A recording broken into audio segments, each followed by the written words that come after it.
جمیع صحابہ کی عدالت کا نظریہ جس کی بنیاد پر چند انتہا پسند افراد نے پوری امت کو یرغمال بنایا ہوا ہے، کیا اس نظریے کی دلیل قرآن حکیم میں موجود ہے؟ سورہ مبارکہ الفتح اور اس کی 18ویں آیت مبارکہ کہ جس کو دلیل بنایا جاتا ہے، میں اسی آیت کو تلاوت کرنا چاہتا ہوں۔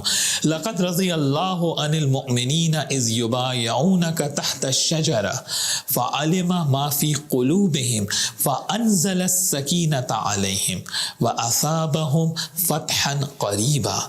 آیت کی ابتدا ہی ہمارے موقف کی تائید سے ہے کہ قرآن حکیم تمام صحابہ کے لیے مطلقاً اللہ کی رضامندی کو ثابت نہیں کرتا، بلکہ جو صرف بیعت رضوان میں شامل تھے ان صحابہ کے لیے اللہ کی مشروط اور کنڈیشنل رضامندی کو ثابت کرتا ہے۔ اللہ نے ان پر سکون نازل کیا، اللہ ان سے راضی ہوا جن کے لیے اللہ جانتا تھا کہ ان کے دلوں میں کیا ہے۔ اللہ کیا جانتا تھا کہ ان کے دلوں میں کیا ہے؟ ابن عباس تفسیر در منصور جلال الدین سیوطی ابن عباس اس آیت کے ذیل میں کہتے ہیں علم منہ الوفا، سب کے لیے اللہ کی رضا نہیں تھی، ان کے لیے جن کے لیے اللہ جانتا تھا کہ یہ وعدے کی وفا کریں گے۔ اور کس بات کی وفا کریں گے؟ بیعت کس بات پہ لی گئی تھی؟ جائیے صحیح بخاری دیکھیے، صحیح مسلم دیکھیے، کتاب الجہاد میں روایت موجود ہے کہ بیعت کس بات پہ لی گئی کہ تم فرار نہیں کرو گے، تم بھاگو گے نہیں۔ تو اب اللہ کی رضامندی مطلقاً سب صحابہ کے لیے نہیں، ان کے لیے جو مرتے دم تک استقامت پر قائم رہے اور بیعت پر قائم رہے اور اللہ کے وعدے پر قائم رہے۔ ایسا نہیں کہ ایک مرتبہ بیعت رضوان میں اگر شامل ہو گئے تو اب پوری زندگی جو چاہیں کریں اللہ ان سے راضی ہو گیا، نہیں، اللہ کی رضامندی مشروط ہے استقامت کے ساتھ، عدم فرار کے ساتھ، وفائے عہد کے ساتھ، عہد شکنی نہ کرنے کے ساتھ۔ اور یاد رکھیے اگر شرط ختم ہو جائے تو مشروط خود بخود سلب ہو جاتا ہے، یعنی اللہ کی رضامندی مشروط ہے کہ وہ وعدے کی وفا کریں اور بیعت پر قائم رہیں، تو اگر شرط ختم ہو گئی تو مشروط خود بخود سلب ہو جائے گا، اللہ کی رضامندی خود بخود سلب ہو جائے گی۔ تو آیت کا نتیجہ کیا ہوا کہ جو صحابی شرط وفا کو آخری دم تک پورا کرے گا اللہ کی رضامندی اس کو ملے گی۔ ایسا نہیں کہ جو بھی جس نے بھی درخت کے نیچے بیعت کی اس میں بالجبر وفا کی صفت پیدا ہو گئی، ایسا قطعاً نہیں ہے۔ اور میں یہاں پہ دعوت فکر دیتا ہوں برادران اہل سنت کو جو مطلقاً عدالت صحابہ کے قائل ہیں، وہ قرآن کو پڑھیں۔ بیعت رضوان کی آیت کو قرآن نے مطلق بیان نہیں کیا ہے، مشروط بیان کیا ہے، کنڈیشنل بیان کیا ہے۔ اور سورہ مبارکہ الفتح کی 18ویں آیت مبارکہ آپ کی خدمت میں نے پیش کی، اور اب اسی سورہ کی 10ویں آیت مبارکہ قرآن کا ایک حصہ دوسرے حصے کی تفسیر کرتا ہے۔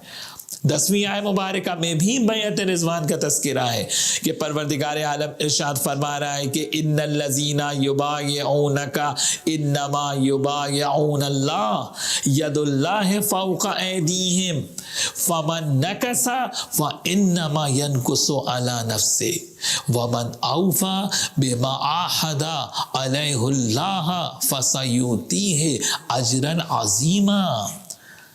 پروردگار عالم کیا ارشاد فرما رہا ہے کہ جو لوگ آپ کی بیعت کر رہے ہیں وہ یقیناً اللہ کی بیعت کر رہے ہیں۔ تو آپ جس نے بھی بیعت کی درخت کے نیچے، کیا سب کو اجر عظیم مل گیا؟ آیت کیا کہہ رہی ہے کہ جو عہد شکنی کرے گا وہ اپنے ساتھ عہد شکنی کر رہا ہے، وہ اپنے ساتھ عہد کو توڑ رہا ہے، یعنی بیعت توڑنے کا امکان تھا جبھی تو قرآن نے ذکر کیا ہے۔ اگر سب کا بیعت کرتے ہی سب سے اللہ انکنڈیشنل راضی ہو گیا تو قرآن نے لفظ نکسا کا استعمال کیوں کیا ہے؟ یعنی سارے بیعت کرنے والوں کے لیے اجر عظیم نہیں، جو بیعت کی وفا کرے گا اس کے لیے اجر عظیم ہے۔ اور بیعت کی وفا کیا ہے کہ استقامت کرے گا، فرار نہیں کرے گا؟ کیا جنگ حنین کے اندر ابن عباس یہ کہہ کے نہیں بلا رہے تھے کہ تم نے بیعت رضوان میں یہ عہد کیا تھا کہ تم فرار نہیں کرو گے؟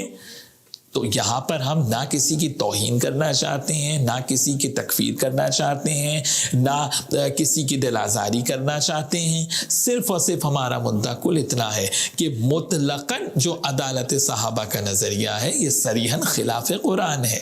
ہمیں تاریخ میں دیکھنا ہوگا کہ جس نے آخری دم تک وفا کی، یہاں پہ میں کسی کا نام لے رہا ہوں، نہ میں کسی کی طرف اشارہ کر رہا ہوں، میں بالکل ایک جنرل بات کر رہا ہوں کہ جو آخر وقت تک عہد کی وفا جس نے کی وہ صحابہ اکرام رضوان اللہ تعالی علیہم اجمعین ہمارے سر کا تاج ہیں۔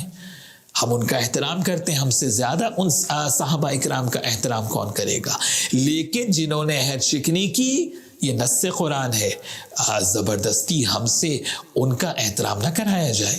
تو پھر سورہ حجرات کی آیت کے اندر جو فاسق خبر لے کر آیا وہ بھی تو رسول کا صحابی تھا، قرآن نے لفظ فاسق کہا ہے، تو کیا اس فاسق کا بھی آپ ہم سے احترام کرائیں گے؟